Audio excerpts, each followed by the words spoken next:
Well, hi everyone, it's Grow with Joe here. If you don't know about Grow with Joe, it's a financial planning company that also is a self-development coaching. And one of the things that I want to start doing for folks is start helping professional Latinos, like what we have on the video right now, Erica of the My Immigrant podcast. This is her side hustle right now. She works a regular 9 to 5, right?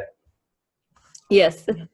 And so what we're trying to do is we're going to talk about ways to help her go from good to great with her immigrant podcast, or the My Immigrant Life podcast, and just give her some ideas on how to help her become a better business owner. We're going to talk about LLCs, talk about financing, talk about marketing, talk about obstacles that she's seeing right now as a business owner or new business owner. It's a lot to learn, right?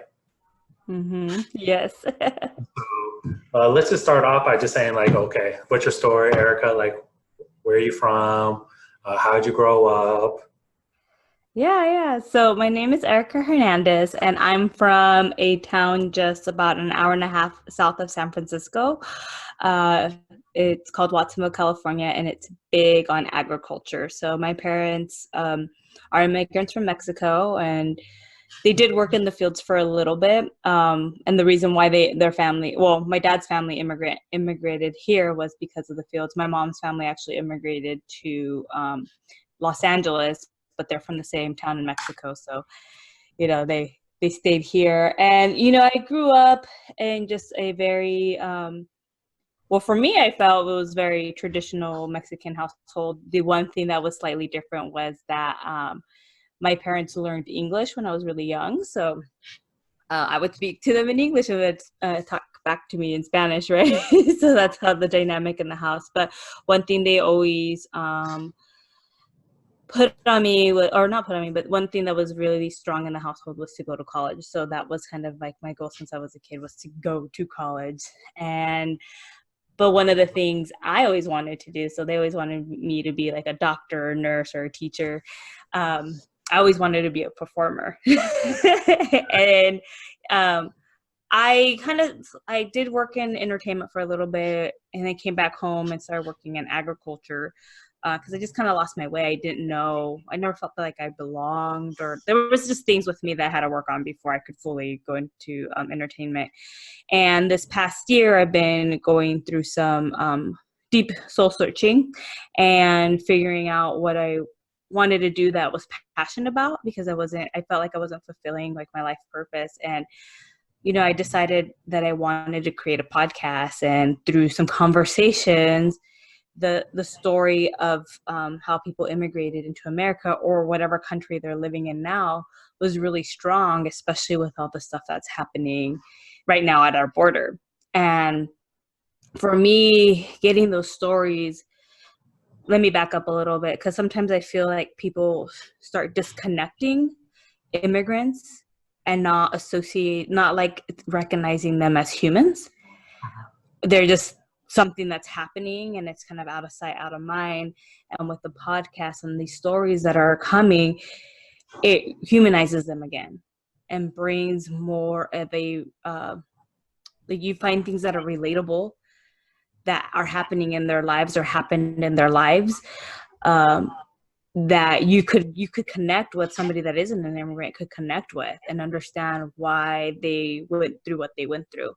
And it's been really interesting so far, the people I've interviewed, the stories they have. Everyone has a different everyone has a different story, a different reason why they came, different struggles, but also successes as well.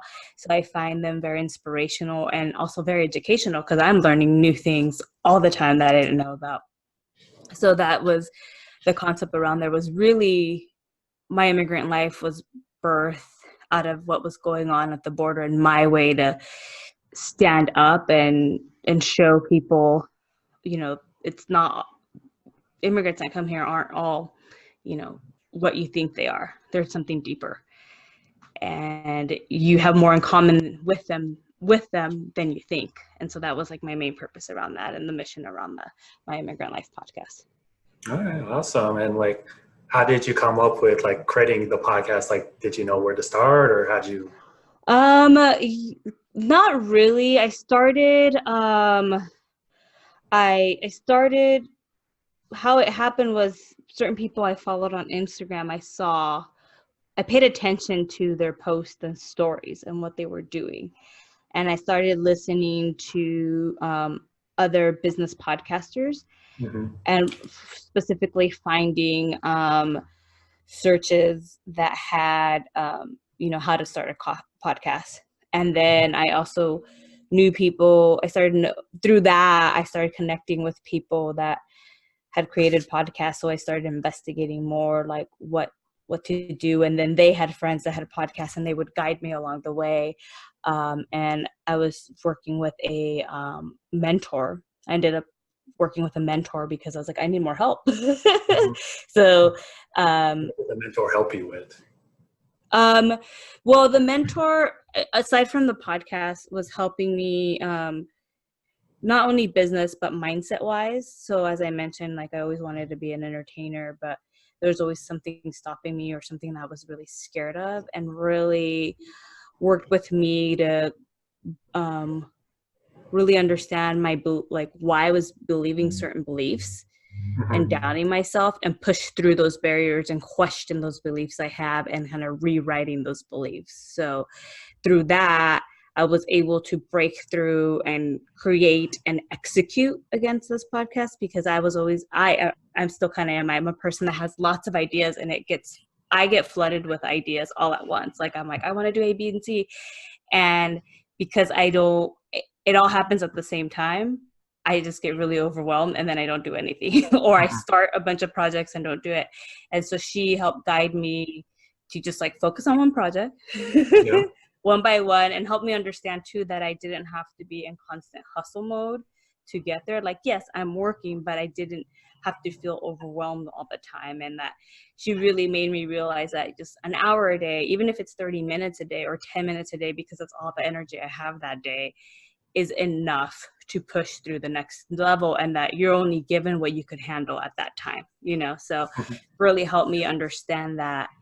And now I feel like the podcast is flowing. I'm getting interviews, and then if I'm falling behind on little things, it's fine.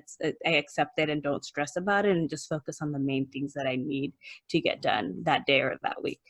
Yeah. Well, there's a really good book out there called The One Thing by Gary Keller. And Oh. so I love reading that book, because what he taught me is that people can only really spend 4 hours on important, like creative tasks. So like creating your podcast, Mm. writing, doing all these things, because there's an economic term called diminishing returns. So the longer you spend at doing something, the less and less you become effective at it. So if you can only spend an hour on something, you should really just focus on doing it for that 1 hour, make it your best hour, and then just start over the next day. Yeah. No, it's funny you said that, because I do notice that after like I'll be very focused, and then after a while I'm taking forever to do something that usually takes me like 5 minutes. So now that I understand that, it's very helpful. You gotta take time to sharpen the saw, and Yeah. you gotta realize like your brain consumes 20% of the food that you eat. So it really wants to hold on to energy. And so every time you make a decision or have to think of something that exercises your cognitive function of logical thinking, you're going to deplete a little bit more and more brain glucose. So you notice at the end of the day, we're like, oh, we're going to do this, we're going to do that. And we don't end up doing it because we just used up all our brain glucose and we don't have anything left in the tank. So you have to go to sleep, go get something to eat, replenish your energy level so that you can be fresh again. Okay, that makes sense. And who wrote the book? Who's the author? It's called Gary Keller, The One Thing by Gary Keller. And I kind of mixed that with another book called Deep Work by Cal Newport. So Cal Newport says you can only work on something like 4 hours a day. And what you really need to do is be good at just focusing on one task a day. Yeah. And just stick to that one thing until you get it done for that time period. Yeah, that makes a lot of sense. Yeah, totally makes a lot of sense. There's this really great exercise you could do. Is take a piece of paper and you like draw a line in the middle and then another line and another line. Mm-hmm. And then what you're going to do is you're going to write 1 through 26 on the top and A through Z on the bottom, and how fast you could do it. So, and then at the bottom of the line, you're going to go, kind of looks like that. So then you go A1, B2, 3, C, and see how long that takes you. So that's supposed to represent thinking about 2 different tasks. So when I did it, it took me about like 45 seconds to do the top one because I'm just like focusing on one task. Guess how long it took me to do the bottom one? About like 5 minutes. No, it took me a minute. I was like, I also messed up on it too because I got to 26. Like, oh crap, I missed a letter. So that proved to me like, hey, I can't multitask, and I really need to just focus on one task. And what Cal Newport wrote in his book, Deep Work, he says that when you switch tasks, you're still thinking about that previous task. Oh yeah. So there's mental residue that is you're still thinking about that other task that you were doing. So you're not really low. So think of it as like you're on the highway, you're going 60 miles per hour, then you slam the brakes, and then it takes a while to get 60 miles per hour. Yeah. What do you recommend when you're transitioning between tasks to do So time blocking is what I do. So like the next day I blocked that out. I'm like, okay, I know I'm going to do these. Like my day is already planned out. Like I'm going to do this task and this task. Yeah. Okay. And then because you have already scheduled it, so you know that you're like, even if whatever time so you're going to do a call from 7 to 7:30. Done. And then you put 7:30 to 8, marketing or something like that. Then you already know that's your set time, so you don't have to think about the other stuff. Okay. You don't want to be reactive. You want to be proactive. Okay. So that's really that's why I've been so productive over the last 4 months. Like, I've created a podcast. I wrote 2 drafts for upcoming books that are coming up. Wow, cool. Yeah. It's because I'm really good at focusing on one task, and I don't stop until like. Yeah. So say you time block, but you still, when you're executing, you're still kind of, you still can't transition. Is there anything like physical or take a walk? Okay. Okay.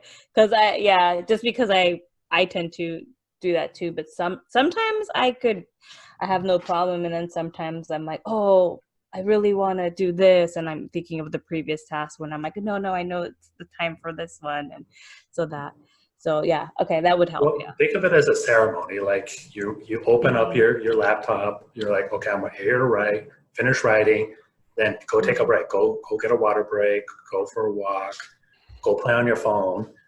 Playing games is really good for your creative thinking. Oh, really? So play like Candy Crush or play a quick game of chess.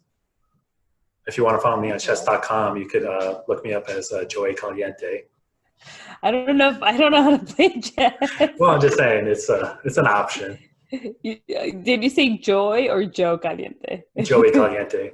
So as a kid, I grew up, and like all my family called me Joey growing up. So. Okay.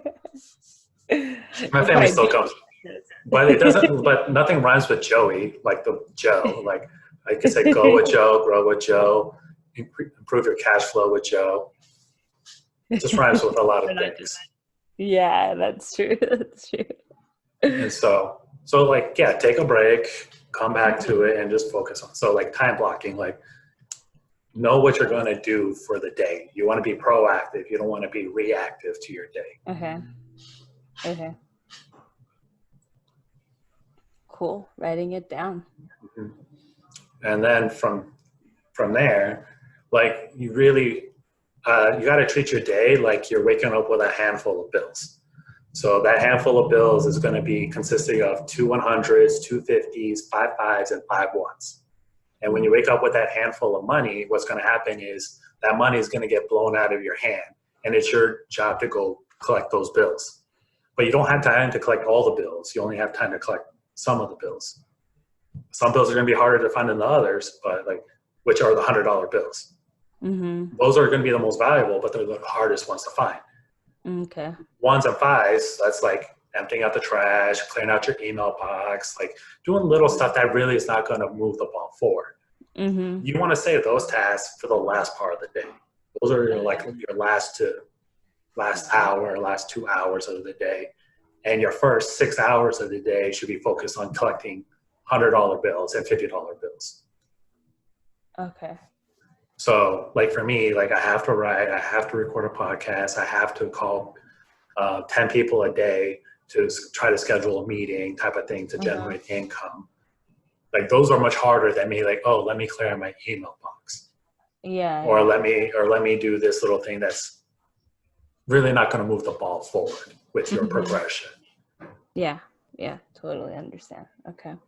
Yeah. Cool. Like that book, Eat That Frog. Yeah, Eat the Frog. Yeah, exactly. So a lot of it, I don't know, I read like 12, 20 different books on time management. So I'm taking this from everywhere. Yeah. Yeah. That's good. Yeah. Because that is one thing that I have yet to master.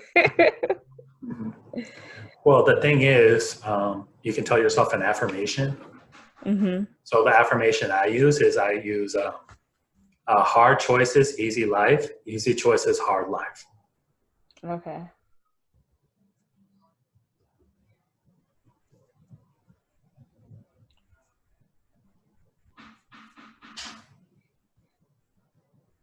I like that one. Yeah, and I just use that as a reminder to say, hey, if I make this hard choice now, it's going to give me a much better life down the road. Yeah. Yeah. Kind of like my decision to go join the Marines. Hard choice, but it's now I'm going to go back to get my MBA at Syracuse for free because I had the GI Bill. So that's cool. That's awesome. Be life down the road. Mm-hmm. Hard choice to go through it, but like those are the things that you have to realize. Like what are you going to do to give yourself a better future? Mm-hmm. And then like another one I do is, am I a better person today than I was 6 months ago? Mm. And am I on track to become a better person 6 months from now? Cool. So do you feel comfortable sharing like what are the hard choices that you need to make? Or like when it comes to taking off the My Immigrant? Yeah, I mean the hard choices that I need to make is definitely like, for example, my Sundays, right? I'm giving up my Sundays. That's the day that I have to interview people, or that I scheduled and have agreed upon with my life partner, those are the days I'm going to be interviewing people and editing. And just an example, this Sunday I got invited to brunch with friends, and I am a very social person. I love hanging out with friends. That is like, I love having fun. I love not being in the house. And I said no because I had a promise that, and I've already had someone scheduled to interview them, and I promised that I would do be doing edits. And I actually have to schedule out, if I'm going to be gone a weekend, because that happens, schedule out the days I'm going to be editing. So coming home, and working an hour or two on editing.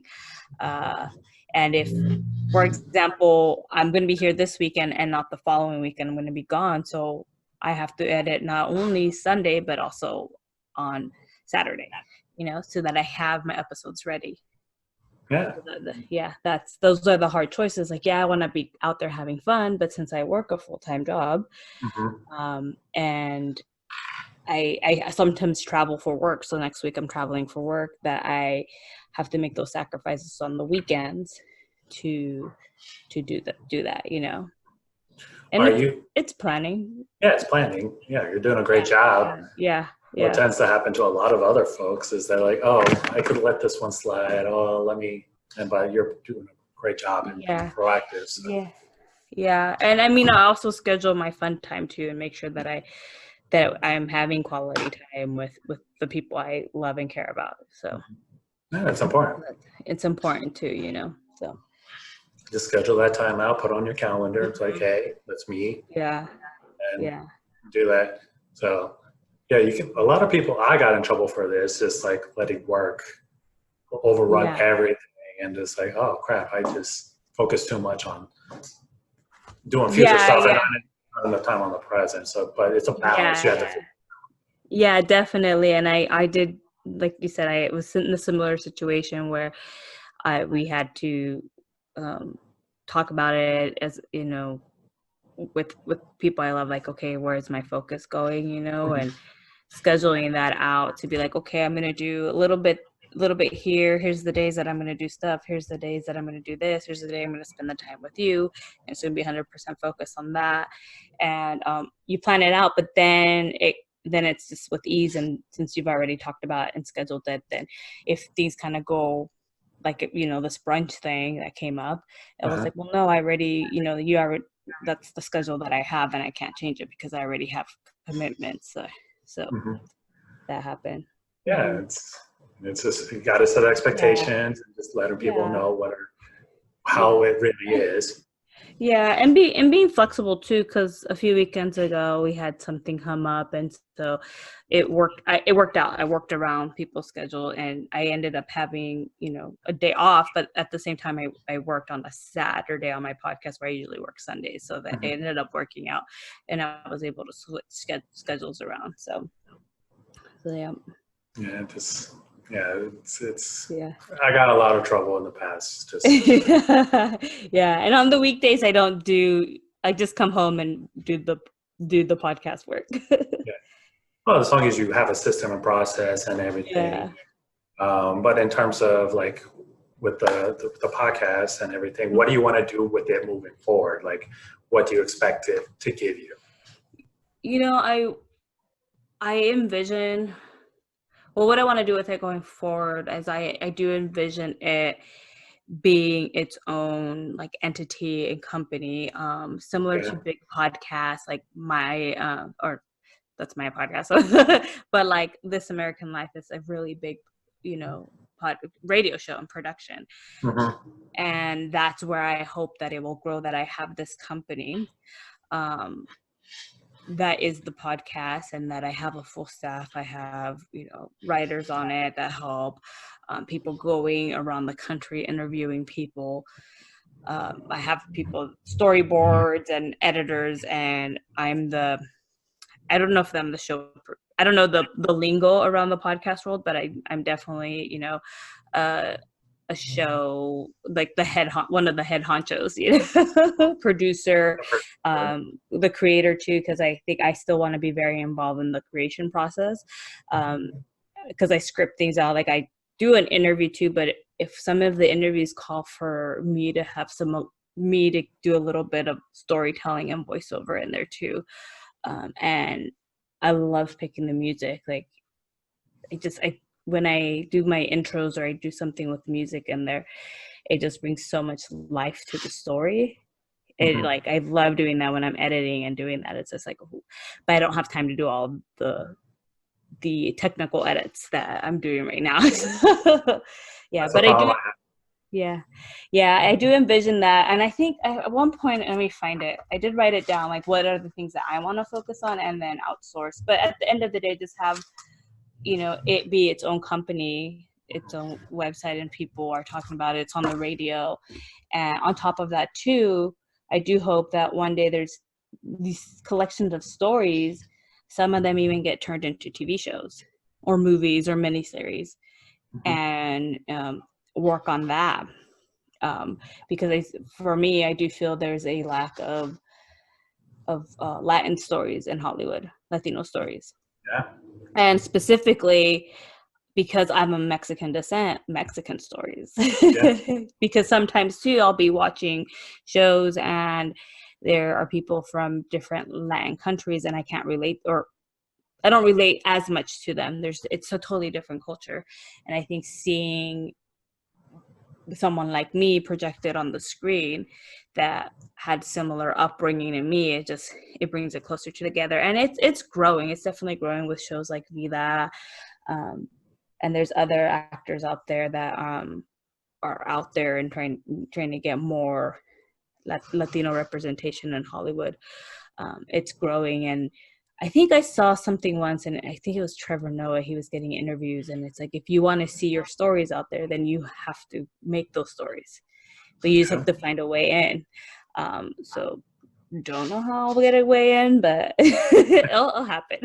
Well, I have faith. if you have a process and just follow it, Yeah. basically to get stories and produce and everything, we kind of Yeah. need to generate income to Yeah. do Yeah. so. And Yeah. so in And terms, huh? What was that? so Sorry. in terms of like that sounds amazing. I wish you the best of luck and everything. But like in terms of like the next step, how do you plan to monetize the podcast, The podcast. the My Immigrant Life, Yeah. Few ideas. or use it as a marketing tool to do something else? Yeah. To start monetizing, I've done some research. Luckily, the I forget what it's called, the service that I put my audio in, and they push it out to Apple and Spotify and all the podcast platforms. Mhm. They give out they have information for you to review, and one of their weekly emails was how to monetize, and I got some ideas on there. Some of the, well, other than just getting sponsors, right? Some of the ideas were collaborating with other local businesses, saying, hey, I have this podcast, I could promote you for X amount of money. Having merchandise, that's in the future. There's certain sites that you don't have to have a garage full of inventory. Another thing that is I noticed, because when I listen to podcasts, I also listen. Oh, my live was paused. Uh-oh.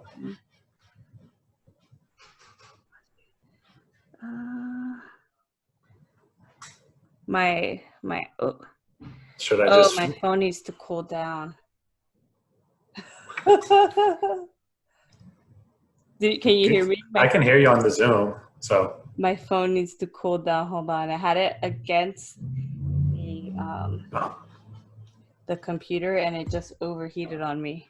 uh-oh. Well, what we could do is just in the Instagram and just go here to straight to Zoom. Is on Facebook and everything. Okay, So. yeah. I don't know where I stopped. Yeah, it's because I had it up against my computer, and it totally overheated, and I don't know where the case is at. But yeah. So so when I remember where is that. So when I don't even need these, but that was to the phone. Yeah. Okay. When I listen to podcasts, I also pay attention to what they're doing. Mm-hmm. Not, I listen to podcasts for two things: is kind of just to get ideas of how to structure my podcast. I listen to what sponsors they're working with, and are they people that I want to work with too, and also what they're doing. So a lot of podcasters are also asking for donations. So a lot of the sites have that. I have not set mine up yet, and actually that's my goal tonight, to set it up. What's it called? Patreon or something? And yeah, there's Patreon, Patreon. where it's a monthly subscription for a lot of podcasters do extra features. There's one podcast that I listen to that I really like. They put extra episodes out, and they had a giveaway based on that. If you signed up for Patreon, then you qualify for a giveaway they were doing.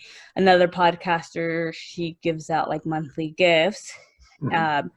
So I started brainstorming on what I could do, extra.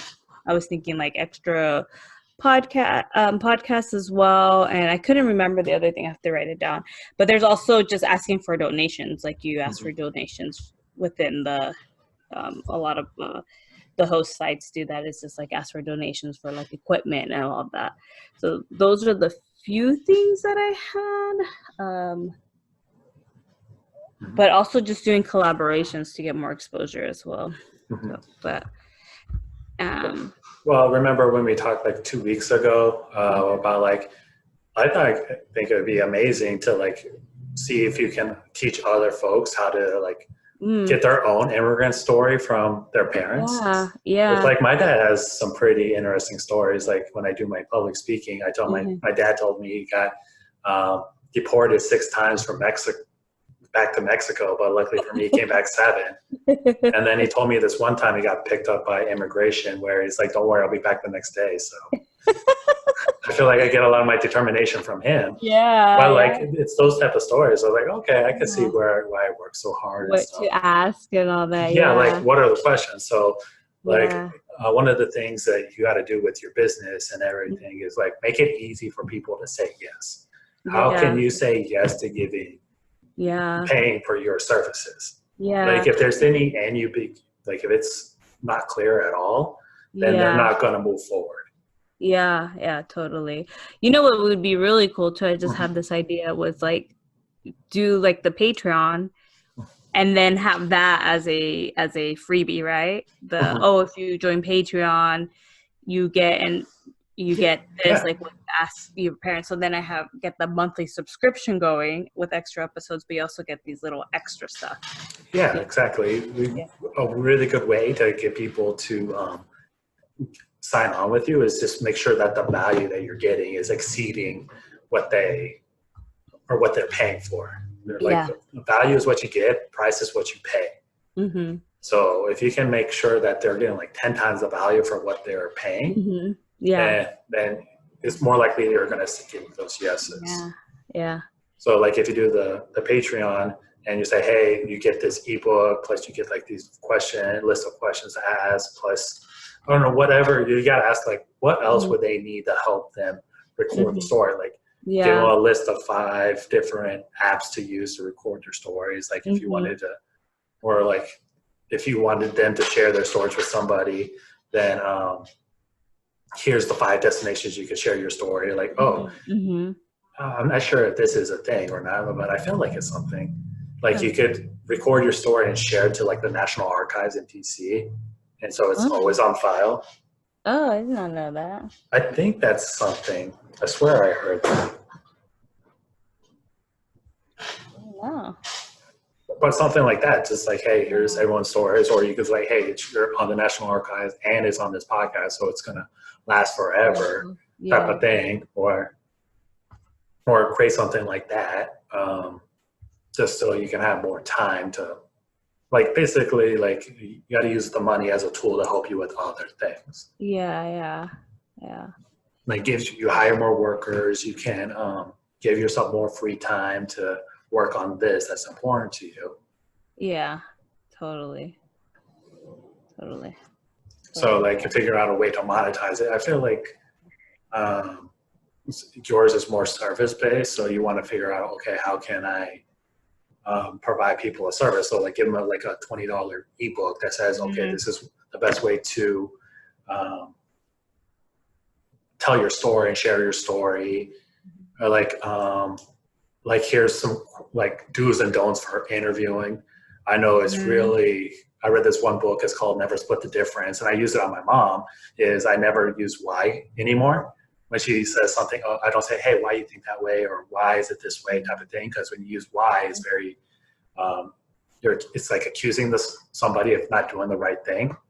But if you say what or how, like, hey, what was the process for thinking that, or something like in terms of that. So like if you do like do's and don'ts for like if I was to tell some random person off the street, hey, go interview your mom about her story and everything, and I'll be like, I don't know where to start.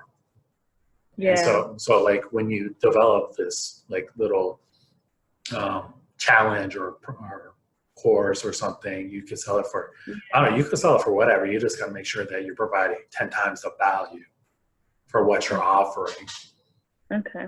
And so the key thing is if you can find 1,000 true fans to pay you $100 a year, which is roughly about $8 a month, you made $100,000. Yeah. So you got to figure out, okay, what can I do to get 1,000 people to pay me $100 a year, and then you turn it into 2,000 and everything, and that requires like marketing and all this other stuff. So it's a process. It's not going to happen overnight. I know. It is a process.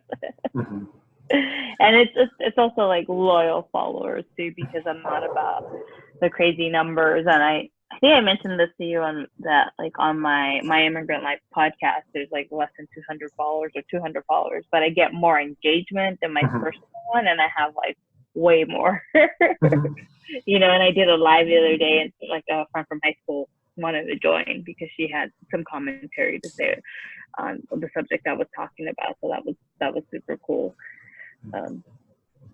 that's probably like another service I could offer too. Like, oh, if you're on Patreon, we could do these live discussions and put them on the podcast, you know, and yeah, you just got to figure out what your audience is willing to do, type of thing. But you could just start off by like just practice, like say, hey, I'm doing a beta testing where I'm helping people get their stories from their parents and stuff, and be like, hey, and then from there you need to get testimonials from folks about like, hey, this is the story that this person was going to get. It got them closer together because they were able to, I don't know, share the stories that that will make them get closer. Like the story with my dad, and like, oh, he got deported 6 times. Yeah. Yeah, I should interview your dad. Yeah. I don't know. My dad told me like he had to drink water that was all green because he's in Arizona and it's like humid and stuff. So he came over in the 70s. So like it was rough and like everything. So just like hearing their story, it's like, oh, okay, wow. Like, I don't know if it's very different now than it was back in the day, but like if you don't share those stories, then how are we supposed to know like where we came from? Exactly. So like if you could show that, like, hey, here's case study 1, 2, and 3 where I help these people tell their stories, and now they're closer. Now they spend more like family barbecues together. Now they do all this like other things together. Or it could just like help resolve a lot of issues, like someone thinks they did it for this reason, but then they did it actually for this reason, and it makes things clear. Totally. But yeah, like there's like I bet there's so many folks out there who just don't know where it begins and how it started and everything. So some people will just open up, and then some people are a little more reserved, you know. So it's funny because when I interviewed my dad's sister, she had a lot of stuff to say. She told me the whole journey, and my dad was heavily involved in the process. But then I asked my dad, and all he said was like, well, my immigrant story, he was just like, I was in Mexico, I lived there, and now I live here. That is what he said. I was like, okay, Dad. But he's died. He was slightly being sarcastic when he said that. But I was like, okay, well, I'll get the story from your sister. Well, that's the importance of asking the right questions. Exactly. Like when did you leave? Like how did you get here? Did you fly in an airplane and then just never went back? Or did you go hire a coyote? Or did you do it yourself? Like what was the process? Yeah, exactly. Yeah. And I didn't ask him a lot of questions. I was actually off the door, but I thought his response just made me laugh because I knew he was being funny. But definitely, if I pry it a little more, he would have a story there to tell. Yeah, and that's exactly like I bet there would be so many other folks out there who would ask that same question. Oh, how did you get over here? Oh, I lived in Mexico, then I got here, and then it's in the story. Like, but like, what are those discovery questions that we can ask to help us get a better story? Yeah, exactly. Like, why did you leave? And then how did you get over here? And then what did you do to actually survive over here? Yeah, totally. So like designing some type of course, like say it's a $20 ebook, it could be like 10 pages, 15 pages that says, okay, this is everything you need to do to share your story. Or you could sell a premium service where you actually, like you would have a like video conference call with them and their parents or whatever. And then it's like, ask the questions with them, with the person to help get the story that you want to have. And then it's recorded, and then it can be shared from generation to generation. Oh, that's so nice. I like the video service one. I like that one. Just like we're doing right now. Yeah, I know, but it because I'm more visual than like a writer, right? So it's like having that video, and then they share their story, and then they have that, you know, when they like talk about it, reminisce, because you always have it in your mind, like if you're the immigrant, you have it in your mind, but then hearing the story retold and that journey and how you thought of it, play it back for your kids or grandchildren, that's pretty awesome. I like that. Yeah, and then you could show them how to like put it up into YouTube. This is how you create a private. This is how you could share or like create a private Facebook group with all your family members, and like you all share your own stories with each other. Like you can create a Christmas package that says, "Hey, for this amount of dollars, I'm going to interview all your family members." You got to say like the amount, like 5 family members, whatever you feel like. Like you're going to interview 10 family members. You're going to create a Facebook page. You're going to create a private YouTube page. You're going to post all the videos and just create a nice community for them. Like, oh, that's nice. Here's all our stories and like type of thing. Create a community for them. I feel like, hey, I just thought about that. I think that's a really good one for me to implement for my family.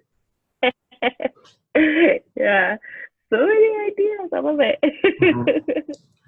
But like those are the type of service. Like if you can make it easy for them to say yes, like let's say you charge like $9.97 for 5 interviews, so that's like $200, and it's like an hour long, and you do this just like you do on the podcast, and then that's when you like upload the stuff, you create the Facebook page, or you like give them the stuff that they need to do everything. Yeah. And this is how you're going to keep it moving forward, type of thing. Totally too. And then I could get more stuff for the podcast as well. Yeah. That in the story. So yeah. And then they have their story. They have on their own, to share. So, love it. So like think of ways how you can monetize it. So that's how you monetize it. Now, how do we get people to know about it? And so that's why you use you could use the podcast as a tool, just like at the very beginning, at the very end, it's like, hey, I'm offering this service and everything. Share your story, and these are all the benefits you're going to get. You're going to get closer to your family. You're going to hear stories that are going to help you reveal your identity. You're going to know who you are as a person. You're going to know how to be more empathetic to your family back home or whatever. Like, so more sympathy, like, and that's like, what is the value from getting this service right here? And it's, I don't know, I feel like as people, we tend to suck at communicating in terms of like what we really want and everything, just because we don't know how to ask the right questions, or we don't understand like where people came from. There's this like really good book by Stephen Covey that says it's better to, the 7 Habits of Highly Effective People. He says it's best to understand first than to be understood first. So like try to figure out why they doing this, and like I remember hearing stories of like someone I was in a relationship and like their family. It's like, okay, no wonder this is why you are, because of this and this happened, type of thing. So it can help break that cycle of, say, poverty or like something, break that cycle of negativity. Yeah. Cool. Okay. Yeah. You can break the cycle. I can break the cycle. Yes, I can. Yeah. That's what we're all trying to do, is try to like make the world a brighter place in the way that we're going to do it. So that's a really good service. If you, with what would like to help like share those stories. But then, okay, so like we share the stories. So how can we make that even better for society? Like offering a course or telling people how to share their stories would be like, I would say, the next step. Yeah. Totally. And then from there, then you start worrying about the merchandise and like planners and all like other stuff. Like focus on the service first, then the product. Yes, totally. Yeah, I never thought of the podcast being like a service-based business. Huh. Well, that's why you're here on the phone or on the Zoom, right? Yeah. But yeah, like once you figure out what your service is, like what are you going to offer as a service? There's products and there's services. So you could say like a product's an ebook or this course, or you could do like the one-on-one interviews with folks. That's this price or whatever. And like, but you got to understand, like, I would also say don't price yourself too low, because like what price can you put on like having that story for the rest of your life and your kids, and you could show them like just charge what you're worth. That's going to help you get the life that you want to have. Yeah. Okay. So like, is there like a certain like number that, like, I'm assuming you want to eventually leave your office job, right? Yes. Yes. So like, Right. Do you have the number in mind, like what it would take if I got this in income, I could leave my job? Yeah, I mean, basically to match it for starters, yeah, the beginning point is to match it. But definitely a minimum. I mean, I'm looking for 6 figures, like, Mm-hmm. six figures a year. Well, if you get 1,000 people to pay you $100 or $8 a month, you meet your number. Yeah, yeah. Or you could like double it, so I only need 500 people to pay me $16 a month, and you reach your number. And so the higher the number, the higher. So you got to figure out like what is the number I want to get, and then what do I need to offer to help me get to that number without like working 24 hours a day, type of thing. Of course, yeah, yeah. Because you're an expert, right? You spent a lot of time developing this, working on this, so like. Mm-hmm. You went to college, so like you have a lot of experience, so just get what you're worth. Mm-hmm. But yeah, so if your goal is 6 figures, like work at the number. So how much, if you sold it like a $20 ebook, how many ebooks would you need to sell?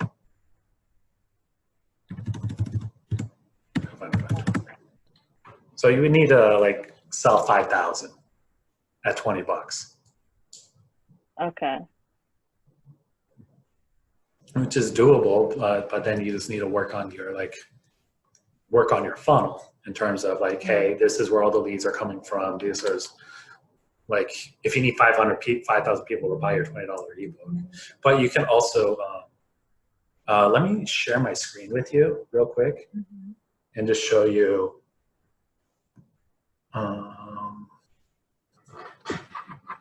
like how are you familiar with how a funnel works? In the network marketing business, yes, but not. Well, let me show you share my screen, and so you can still view.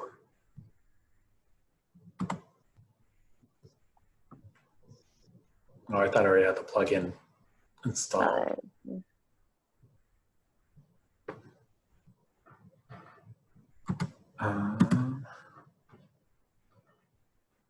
Oh, I have to turn the VPN off. That always messes me up.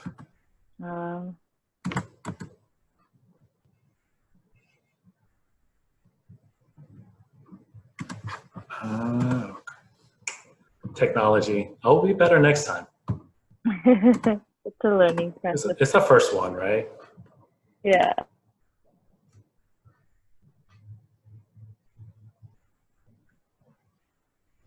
Okay. Yeah, it seems like the Zoom is always the issue. Okay, so you can see my screen now? Yes. The whiteboard? Yeah, now it's there, yeah. Okay, so I'm going to take this headphone. Can you hear me? Mm-hmm. So basically, this is how a funnel works. This is how you can generate like increase your cart value. Mm-hmm. So basically what happens is at the very beginning, you have your podcast. You can have email. You can do Instagram or Facebook as your lead generators for marketing. And then they take you to what is called a landing page. So this is basically, here you're collecting emails. And then you're providing like what you're offering for that email. Is it like a free report? Is it a free video? Is it like to help them to give you their email?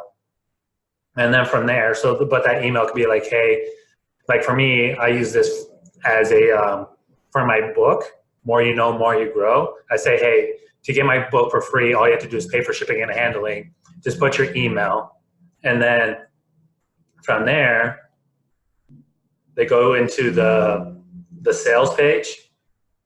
Mm-hmm. And so that's when they pay their $7 for the free book, and then they also get a free report that gives them the top 15 books to change their life, the top 15 podcasts to give them a better mindset, top 15 YouTube videos to motivate them when times get tough. Mm-hmm. So like this is my offer to help them put their credit card in to buy my book.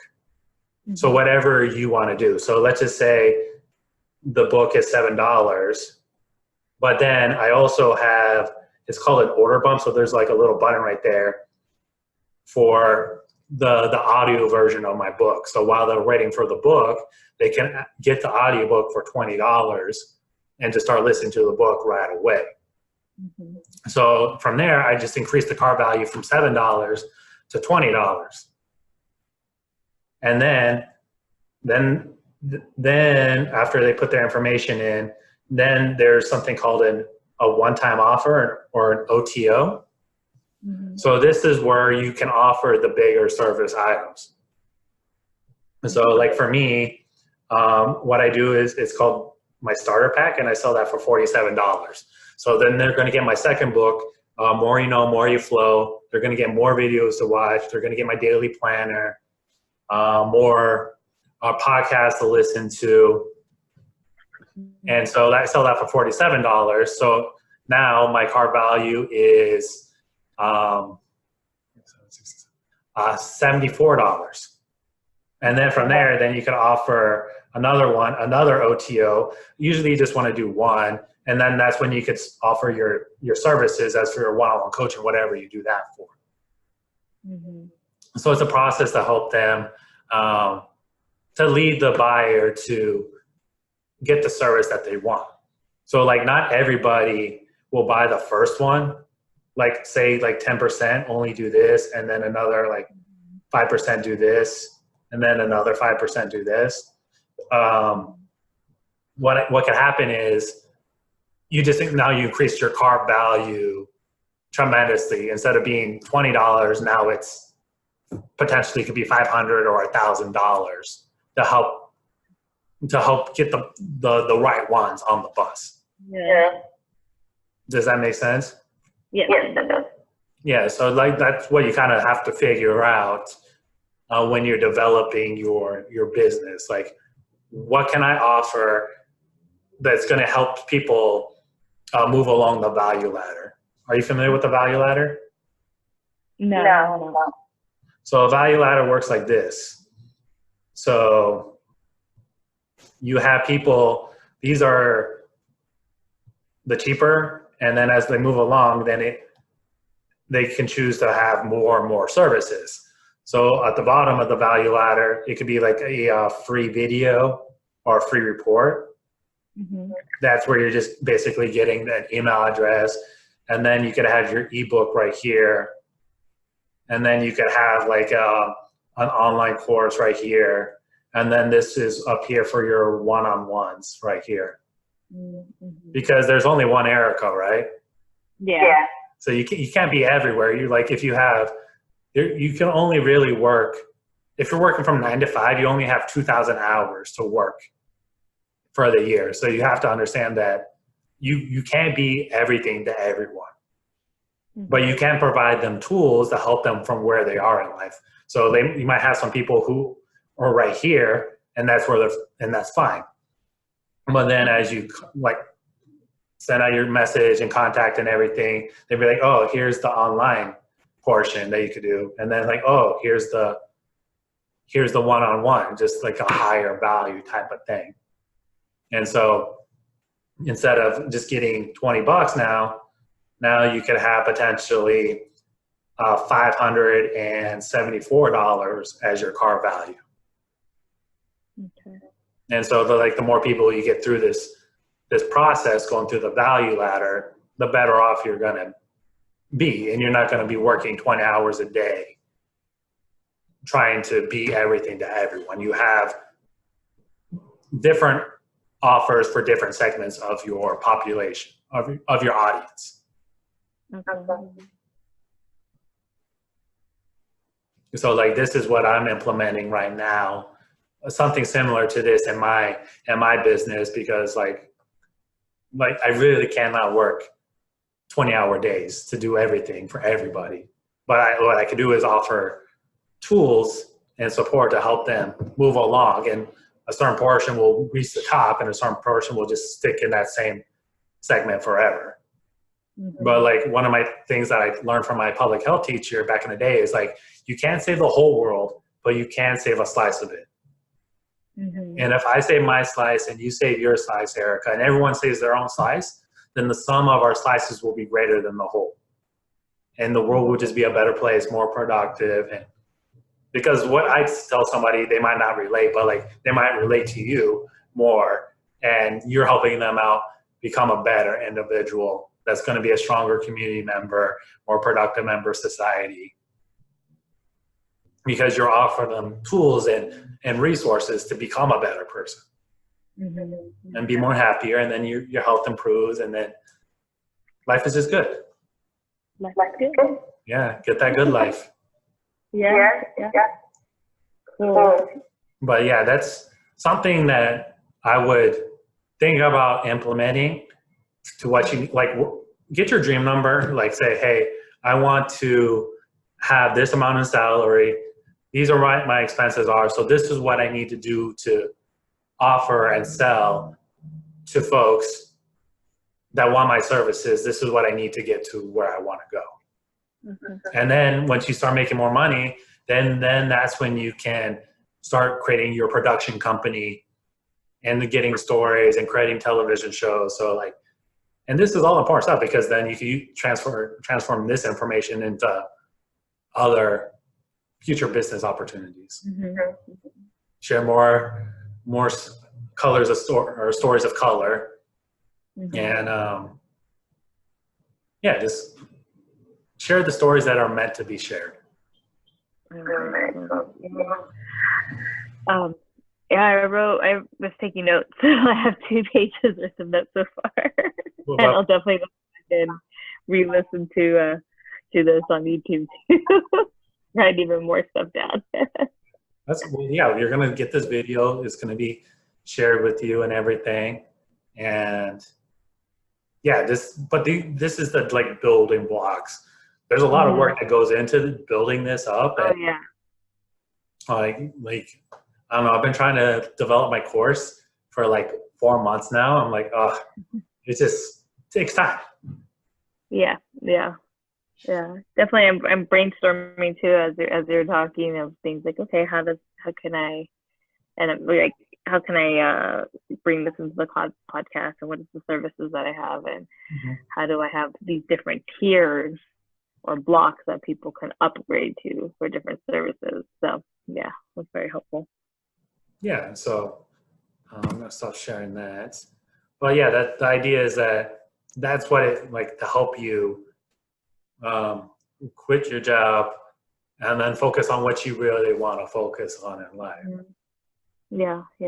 Totally. Like, I'm a big believer in life that you got to figure out who you need to be in life, and then from there you have to actually be who you want to be in life. Yeah. I completely agree with that statement. I don't know. Well, like one of the reasons why I don't want to be miserable in my job is because I watched my mom be miserable in her job to help support us. She couldn't quit smoking. She wasn't eating the best foods because she was stressed out and stuff. But then, like, as soon as she quit her job, she's happy. She quit smoking, eating a lot better now. And so I tell myself, I don't want to be put in that position where I'm miserable going to work. So life is short if you treat it wrongly. I'm 33 now. I'm like, 20s are gone. Getting less and less energy. Yeah. Getting wiser, but I have less and less energy than when I was. I think it's slightly a myth. I feel good. I have a lot of energy, and I'm almost 40. So. I have knee pain now. I have foot pain now. Yeah, I have back pain, but I'm not gonna get brought down by back pain.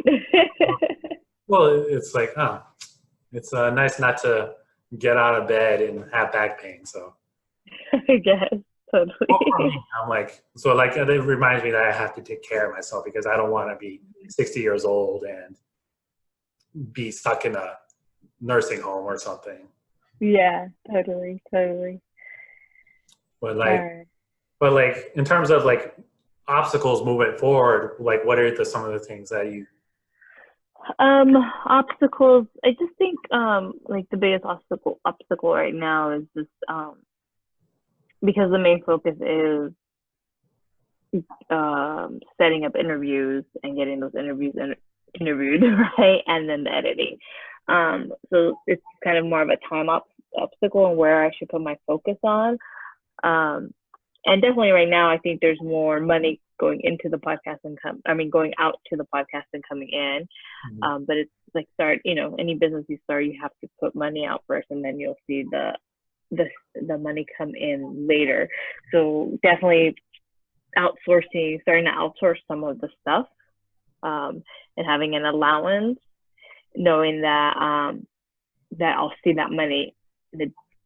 I'll see it. It's going to come back to me. It's just not going to come back to me at the moment. So, but knowing that, so I think the obstacle is just getting more organized around the time, my podcast, and for me also too, letting some stuff go because I like to do it all, but I know I can't do it all because I'll just burn out. And outsourcing the stuff that I could just give to someone and say, hey, these people reached out. Can you send out just these emails to schedule them? This is what I say. This is, the more redundant stuff, to get that, like schedule pre-interviews, schedule the actual interview, send out the links, make sure they have all this information before going on the interview, and then getting an editor to edit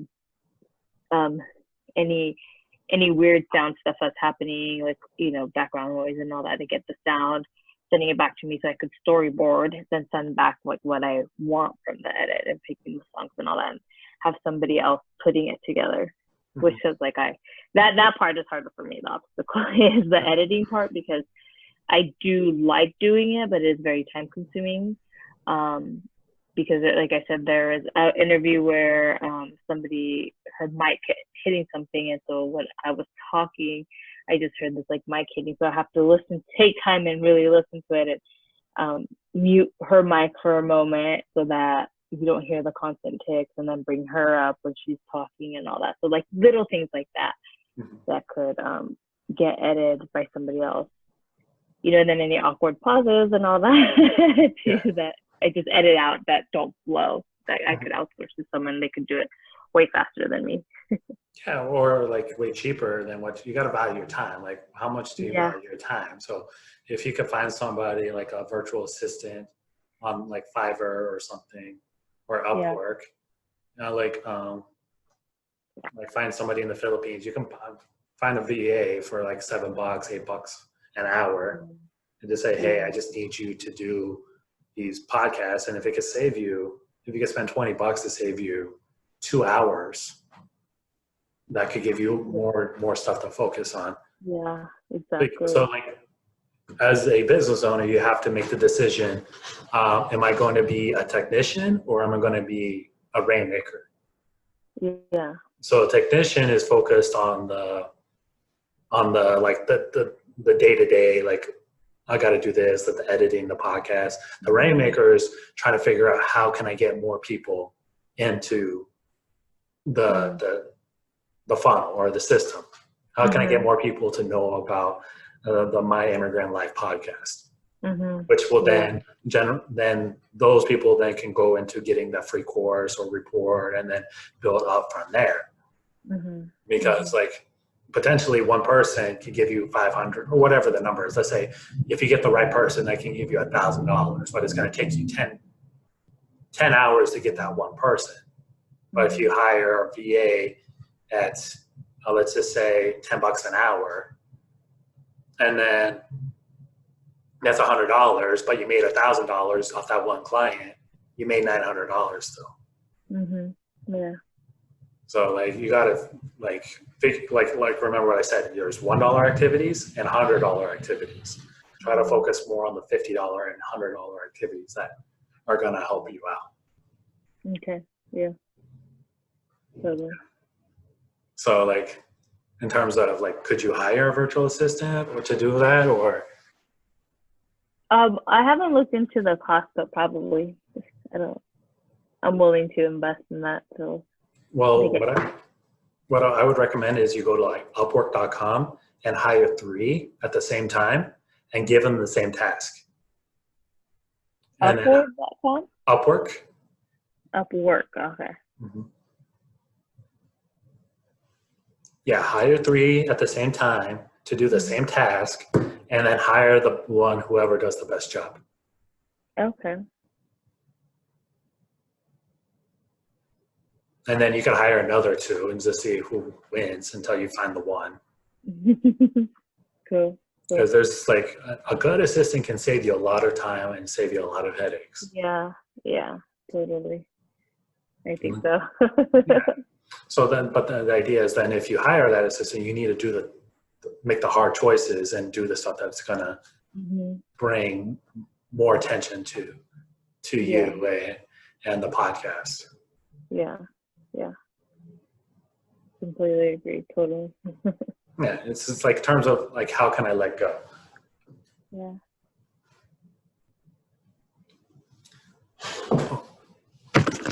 But like in terms of everything we talked about, how got a lot of good ideas. Yeah. I mean, it's good to start. Like I'm just looking at this. I'm like, whoa! I just got flooded with more ideas, and I know if when I go back and listen to it, I'll get more ideas and can get more structure around it. And I think about it more, and then start allocating my time to those things that are going to bring in that are going to monetize as well. So get organized around what I want to accomplish in the month of August, right? Like if we're going to go in my August, because July is obviously over, but this is like my August, September goals is like start working on these, we call them blocks or services that I could provide to people to start monetizing on it. So definitely. But yeah, I just started writing some ideas down, and I'm like, okay, let me just write some more and see what flows, and kind of see like, is that where I really want to go? Do I have time to do this, or will I have the time? Because like some stuff is really cool, like the video stuff. It's like, but do I have time to edit? But then again, I could outsource the editing, the video editing. Yeah. And that I don't have to be that picky with that, Well, the key thing is you might find an editor who's much better at it than you. Yeah, totally. So, just other things like with I guess we're calling it an ebook or a questionnaire Or something like that, yeah. Something like that. You could design it however you want to design it. Yeah, exactly.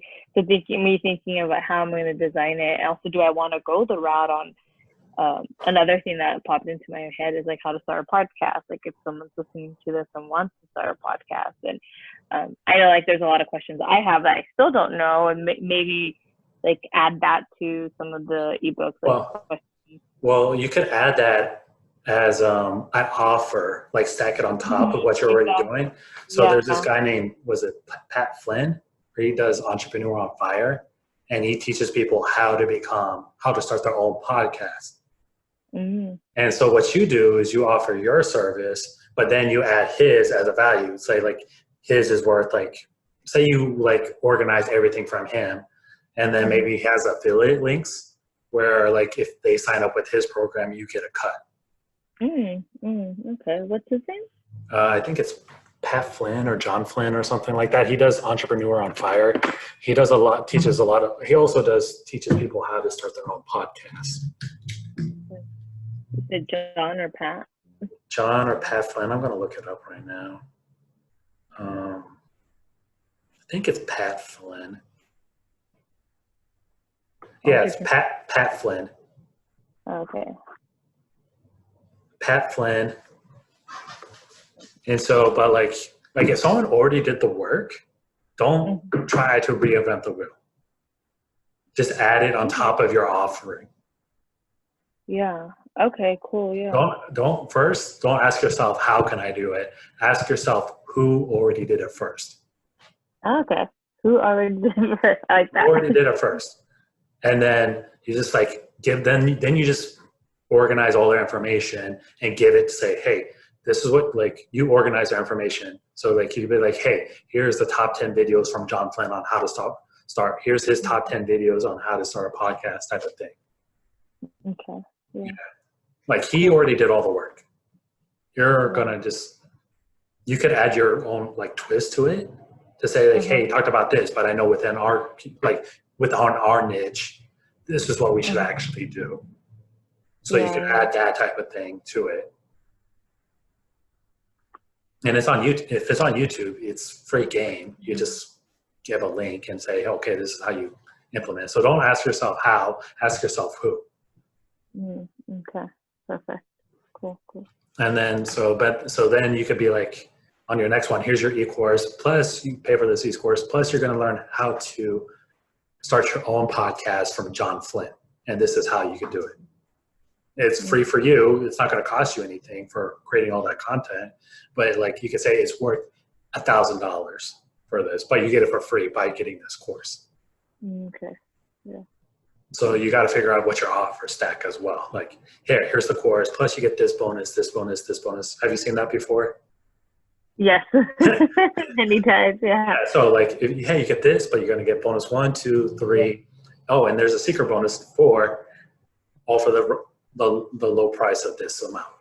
Yeah, definitely. Yeah, I've seen that multiple times. But it's something that works. Like, how can I offer, like, if you could say, if I pay charging $500, but I'm getting $5,000 worth of value, more people are likely to say yes than something that says $500. Okay, cool. But yeah, just don't ask how, ask who first. It'll save you a lot of time. All right, I like that. Because I usually go to the how instead of the who. Yeah, it will save you years. Okay, perfect. I like that. Save you years. I'm busy. I don't have years to waste. No. There's a lot of people who need your services, so they need you to get it out there as fast as possible. Yeah. And the way you're going to do that is by leveraging other resources. All right. That's good. Just remember, self-sufficiency is the road to poverty. What? Self-sufficiency is the road to poverty. It's the road to poverty. If you try to do everything on your own, you go bankrupt. Yeah. It's not cool. All right, perfect. Yeah, and then it'll just not work out. So, but overall, like, how was this? This was really helpful. I think I got a lot of ideas that I didn't even knew were possible. And I'm gonna keep drafting this out, brainstorming it out, and then tightening it up and come up with a really, really clear plan, because I think a lot of was coming at me at one point. Yeah. Well, this is just a brainstorming session, just figure something out, and then take some time to reflect and be like, okay, this is what I need to focus on. Yeah, exactly. But like, as the obstacles, there are obstacles, but I'm ready to take a challenge and go for it, because I do want to see success with this podcast and keep it alive and going, and be able to do it full time, and have a staff around that. So, thank you. Yeah, you're welcome. All right. So I think it's really good to ask for feedback in terms of like what we think we could have done better. I know what I could do better is in terms of like like better logistics. I guess next time I got to make sure that my phone is not blasting sound, because they created that echo. Yeah. And then you don't put my phone on the computer because it overheat my phone. The overheating of the phone. I didn't even think about it because I took off the case. I've done it before, but I've always had the case, and I don't know where I just took off the case just right now, and I think I left it in the living room. So And I can't believe we talked for an hour and a half, so that went by pretty fast. Yeah. I got to make sure my VPN is off next time, so when I want to share my iPad, Yeah, I think content-wise, it was good. I don't think it's just more of the technical stuff, but I think people like that. People like error. Well, this is trying to get more into the what do I need to do instead of like how. Like one of the things that I don't like about Instagram and like all that stuff, it's like, oh, work hard, do this. Like, okay, what does that mean? Yeah, exactly. Yeah. So like people hate vagueness. Like, Mm-hmm. okay, it feels good to hear like a motivational, like see it, but like, okay, that lasted a minute. Now where am I? Where am I now? So like, like, how can I become a better person? Like having these type of conversations gives us more wisdom to help us make better decisions. Yeah. Yeah. Like when I first saw that value ladder, I was like what is going on with the world? Value ladder. That's what it's called. The value ladder. Yeah. I was like, oh wow, that's how you can go from like, because like if you go to some websites, you just buy that one product and they don't sell you something else on top of it. Yeah. But like, yeah, so, it kind of reminds me. I used to be a server. It was called the upsell. You know, yeah, like oh, you want a drink? You want a dessert? Yeah. Yeah. Oh, you want a burger? Do you want cheese and bacon with that, or do you want these fries? And do you want to add a super salad? So it's kind of like the same thing. It's like when you're going to a restaurant, you're upselling. So it's kind of it's a way of upselling virtually instead of in person. So yeah, exactly. So the same concept, right? Like what happens if you just had that free ebook and you missed out on a $500 sell? Yeah. That's just more work you're going to have to do, and it's going to take you longer to help you reach your dreams. Yeah. And that person's not going to be satisfied because they don't have this thing in their life. Yeah. Yeah. Cool. Yeah, I feel like content went really well and everything. First one, so good practice. Yeah, it's a good practice. Well, thank you everything for the advice. I think it's really helpful, and I'll check out those books too. So. Yeah, check out those books. I might email you and ask, what was this book again? I was like jotting notes ferociously.